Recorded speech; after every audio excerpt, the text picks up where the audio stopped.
बगुला मामा और केकड़ा। दूरस्थ वन में स्थित एक जलाशय में मछलियां, केकड़े, मेंढक और कई प्रकार के जीव जंतु रहा करते थे। तालाब के किनारे एक बूढ़ा बगुला भी रहा करता था। बूढ़ा बगुला भोजन के लिए तालाब की मछलियों पर निर्भर था। वह दिन भर तालाब किनारे आस लगाए बैठा रहता। जैसे ही कोई मछली नजर आती, उसे लपक कर पकड़ लेता और अपने पेट की ज्वाला शांत कर लेता था। लेकिन धीरे धीरे उसकी आंखें कमजोर होने लगीं और मछलियां पकड़ना उसके लिए दुष्कर हो गया। अब वह दिन रात एक टांग पर खड़ा होकर सोचता रहता कि ऐसी हालत में कैसे भोजन की व्यवस्था की जाए। एक दिन उसे एक युक्ति सूझी। युक्तिनुसार वह तालाब के किनारे गया और एक टांग पर खड़ा होकर जोर जोर से विलाप करने लगा। उसे इस तरह विलाप करता देख तालाब में रहने वाला एक केकड़ा आश्चर्यचकित हो गया। उसके पास आया और पूछने लगा, बगुला मामा, क्या बात है? इस तरह आंसू क्यों बहा रहे हो? क्या आज कोई मछली हाथ नहीं लगी? बगुला बोला, बेटा, कैसी बात कर रहे हो? अब मैंने वैराग्य का जीवन अपना लिया है और मछलियों तथा अन्य जीवों का शिकार छोड़ दिया है। वैसे भी इस जलाशय के समीप रहते मुझे वर्षों हो गए हैं।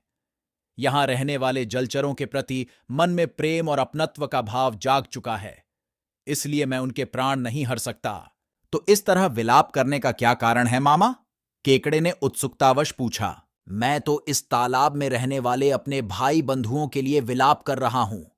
आज ही एक जाने माने ज्योतिष को मैंने ये भविष्यवाणी करते सुना कि इस क्षेत्र में 13 वर्षों के लिए अकाल पड़ेगा।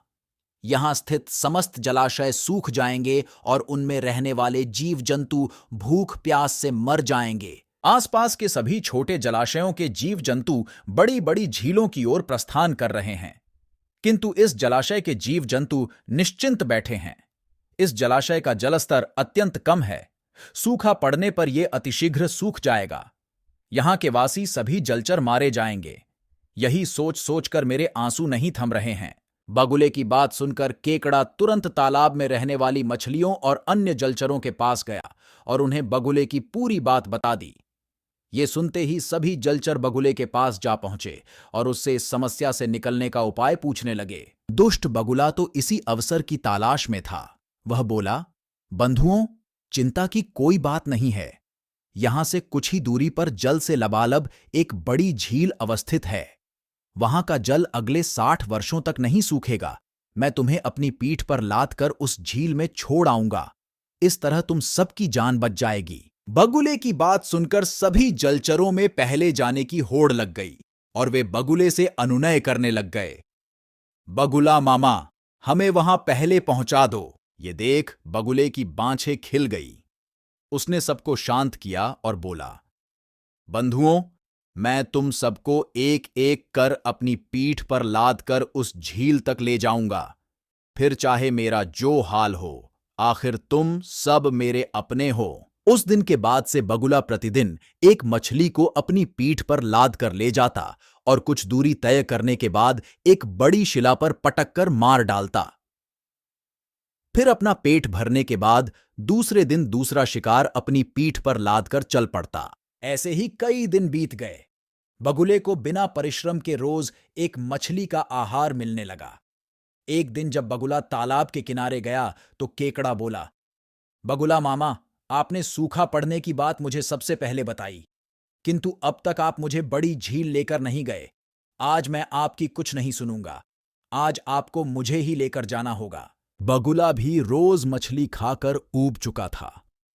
उसने सोचा कि क्यों ना आज केकड़े को ही अपना आहार बनाया जाए, और वह केकड़े को अपनी गर्दन पर बैठाकर उड़ने लगा।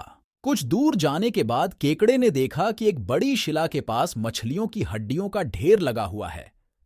उसे शक हुआ कि हो न हो ये सब बगुले का ही किया धरा है। उसने बगुले से पूछा, मामा, और कितनी दूर जाना है? तुम मुझे उठाए थक गए होगे। शिला तक पहुंचने के बाद बगुले ने सोचा कि अब वास्तविकता बताने में कोई हर्ज नहीं। उसने केकड़े को सारी बात बता दी और बोला, केकड़े, ईश्वर का स्मरण कर ले। तेरा अंत समय आ चुका है। अब मैं तुझे भी इन मछलियों की तरह इस शिला पर पटक कर मार दूंगा और अपना आहार बनाऊंगा। ये सुनते ही केकड़े ने अपने नुकीले दांत बगुले की गर्दन पर गड़ा दिए। बगुले की गर्दन कट गई और वह वहीं तड़प कर मर गया।